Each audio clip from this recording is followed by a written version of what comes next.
OBC समाजातल्या तथाकथित नेत्यांना एक शेर मला सुनवावा वाटतो।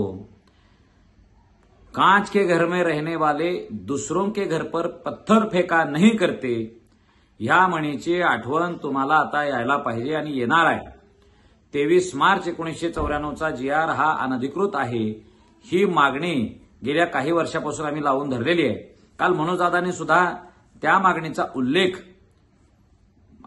दसऱ्याच्या मेळाव्यात केला, त्यानंतर हॉस्पिटलमधून केला आणि ओबीसीच्या नेत्यांना आता जातीय सलोखा, जातीय दुरावा असं दिसायला लागलेलं आहे। का बाबा, तुम्ही ओबीसी आरक्षण मंत्रिमंडळातल्या पहिल्या उपसमितीच्या बैठकीमध्ये तुम्ही मराठा जातीतल्या लोकांनी अनधिकृत पद्धतीने कुणबी नोंदी काढल्यात अशी मागणी केली। पंकजाताई तर म्हणाल्या की त्याची श्वेतपत्रिका काढा, असं इथंपर्यंत पंकजाताईची मजल गेली।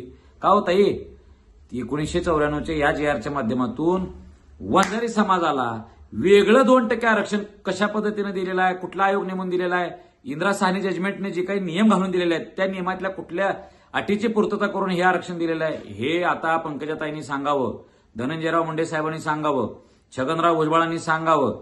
मराठा जातीतल्या एक दोघांनी जर कोणी खाडाखोड केलेला असेल तर आम्ही त्या गोष्टीचा विरोधच केला, आम्ही म्हटलं की याचं समर्थन करणार नाही। मग आता बारी तुमची आहे।